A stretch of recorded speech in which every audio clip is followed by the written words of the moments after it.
Hey everybody, Josh Birch here, and today we're going to talk about magic that you can perform in a talent show.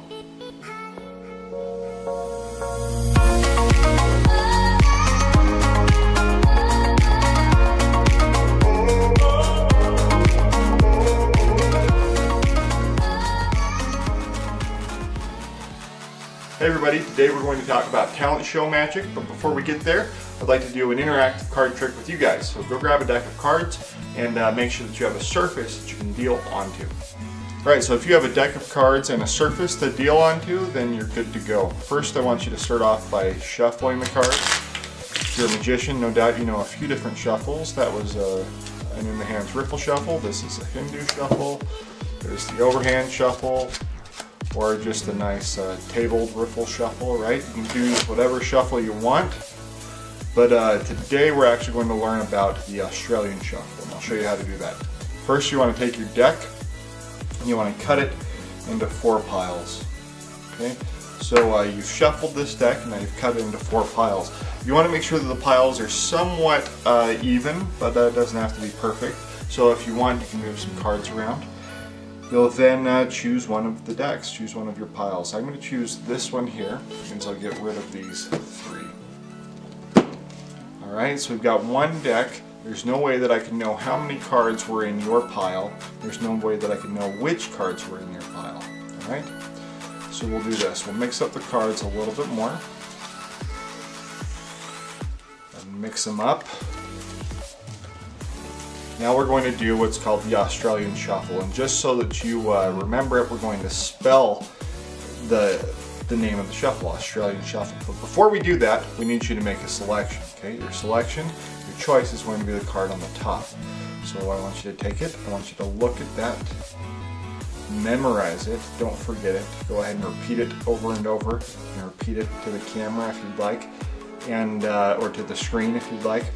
And now we'll spell the shuffle. It's the Australian shuffle. For every card, for every letter in the name, we're going to take a card from the top of the deck and put it on the bottom. So that's A, U, S, T, R, A, L, I, A, N, S, H, U, F, F, L, E. Right? So at this point, your card could be near the top, it could be near the bottom. I don't know, because I don't know how many cards you have in the packet. Remember, this was shuffled, the packet has been shuffled, and now it's been mixed up as it is. But this is the Australian shuffle, okay? We're going to shuffle them one more time. You'll take a card from the top, and you'll place it down onto the table. Then you'll take the next card, and you'll place it under the cards in your hand, okay? So that's down, then under. Down, then under. Down, then under. Down, under. Down, under. Down, under. Continue until you go through the entire pack. So it's down, under, down, under, down, under, down, under, down. So that should leave you with one card. One card in your hands. Once there's one card in your hands, give it a snap, and it'll turn into your selection. Alright, so that trick was created by Alex Elmsley, and it is available in Magic, the complete course by Joshua J. This is a great resource if you are going to be performing magic, if you're a beginner, or even if you're a little bit more advanced. There's a lot of great routines in here, especially if you're trying to perform magic as part of a talent show. So go check it out. So the question is, what kind of magic should you perform for a talent show? It's a good question, and for those who ask, it may be your first public performance, or at least your first big performance in front of a big crowd. So you need to make sure that you choose your material very carefully. I have compiled a list of great magic that you can perform as part of your talent show. But first, I think it'd be helpful to talk about what kind of magic works and what kind of magic doesn't work in this kind of environment. Usually for a talent show, you're going to be performing for a big group of people, maybe 50, maybe 100, maybe even 1,000, depending on how big your school is or your community is, wherever they're holding this talent show. Generally, when we're first starting in magic, we gravitate towards close-up magic. This is magic with small props, a deck of cards, a couple coins, that can be performed for a few different people, right? Now luckily there are talent shows that will have a camera on stage and that they can project your performance up onto a projector so that everybody can see you, but not all talent shows are like that. So usually what you kind of gotta have to do is you need to perform magic at least for a parlor setting and possibly for a stage setting.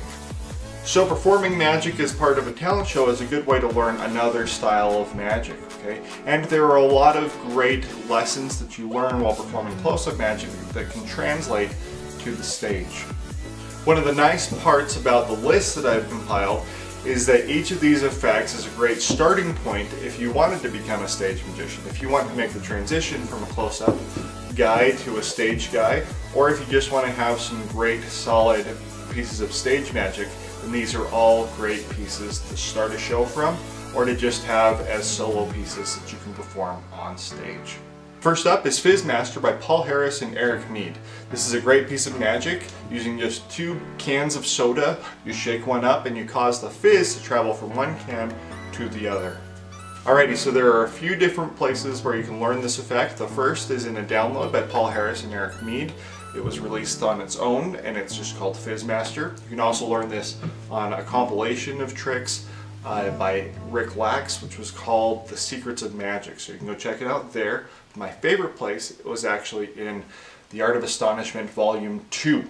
There's a whole bunch of great magic in here. There's magic that has been performed by Mac King, Lance Burton, David Blaine, David Copperfield, Justin Flom, and so on and so on. So I recommend that you go buy this book for Fizz Master, but learn everything else in the book because it's awesome. It's great. You will not regret your decision. The next piece of magic that I think that would be perfect for a talent show is the invisible deck. Now the invisible deck to many is one of the greatest card tricks of all time. Somebody names a card and that card is found to be reversed inside of the deck. One of the challenges that comes with performing on stage is that your magic needs to have structure, it needs to have an arc, it needs to have a clear starting point, a premise, and then it needs to have a payoff at the end. The invisible deck has a premise and a payoff all built in, and it tells its own story if you just follow the classic presentation.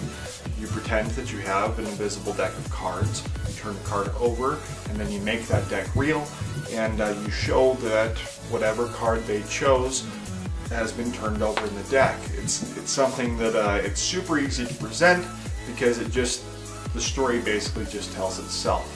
Now you can use a normal deck of cards for a presentation like this. You can have the spectator pull out their selection and they take a look at it and you use their eyes and their reactions to communicate to the audience what's happening. But you can also pump this up and use a jumbo-sized deck. If you want to do that, I recommend Dan Harlan's instruction on the invisible deck. I believe it's the Jumbo Invisible Deck Pro is what the product is called. In this product you get Dan's excellent instruction and you also get an actual invisible deck which is very large, a jumbo invisible deck that you can perform with. So next up we have the Professor's Nightmare. This is a rope trick with 3 different ropes of 3 different sizes. You then stretch them and they all become the exact same length. You stretch them again and they all appear to be different lengths. This is another effect where the presentation is kind of built in, so you don't have to be tripping over your words and trying to figure out something specific to say. The presentation's already there, so it's super easy to figure out what your script needs to be, and so you're not tripping over your words and things on stage. The best presentation for this effect is by Michael Finney. Michael Finney, if you're unaware, is a comedy magician who did very well in the comedy circuit as well as in the magic circuits, right? So he actually owned his own comedy club called the Finney Bone, and he performed this effect as a staple of his act for many years, and I believe he still performs it to this day. It's something that's really great for audience participation, where you can actually give the ropes out and have them inspected. It's very magical as you make all the ropes appear to be the same length, and then when you give the ropes back out at the end, they can be inspected again. So it's a really strong piece of magic with a nice, clear beginning, middle, and end. Next up we have the 6-card repeat.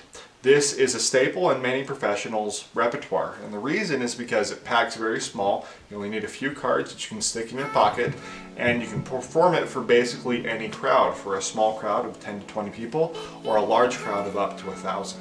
There are a few different presentations for this, but one of the most common is the idea that the magician needs 6 cards for an effect, and he counts them out, he tosses one away, and the 6 cards return. He tosses one away, counts his cards again, he has 6 cards, tosses one away, counts his cards again, he has 6 cards. Dan Harlan, in his Tarbell video course, covers several variations of this effect with several presentations and several different methodologies in Tarbell 73. Finally, we have the Levitating Cane, or as some people call it, the Dancing Cane. This effect is one of the only effects on this list that you can perform to music without speaking at all. So if you are worried about scripting, or you don't want to talk in front of a large crowd, or if you're worried about microphones and keeping your hands free, then this is a great effect for you. So this isn't the kind of effect that you need secret assistance with. You don't need anybody to pull wires and stuff like that. It's an amazing levitation that you can perform on stage alone. The Dancing Cane is one of the effects that made David Copperfield a household name. It was his reputation maker before he made the Statue of Liberty disappear, before he walked through the Great Wall of China. One of the effects that he was known for was his version of the Dancing Cane. My favorite resource to recommend is The Floating and Dancing Cane by Louis Ganson. This is a book that talks about a whole bunch of different ways that you can perform this effect. There are a whole bunch of different versions out there. There are versions with microphone stands, there are versions with golf clubs, with selfie sticks. Jeff McBride has a great version with 2 glowing canes, as well as Tom Stone has an awesome version that makes you feel like he is a real wizard. So that's my list of magic that you could perform as part of a talent show. You could take all of these pieces of magic and put together your own show that you could perform basically anywhere, for 25 people or for 1,000 people on a cruise ship. I recommend that you start with just one of these pieces of magic, learn it well, backwards and forwards, adapt it to your own personal style, and alter it so that it fits you completely. And if you do, then you'll have a piece of magic that you can perform for the rest of your life.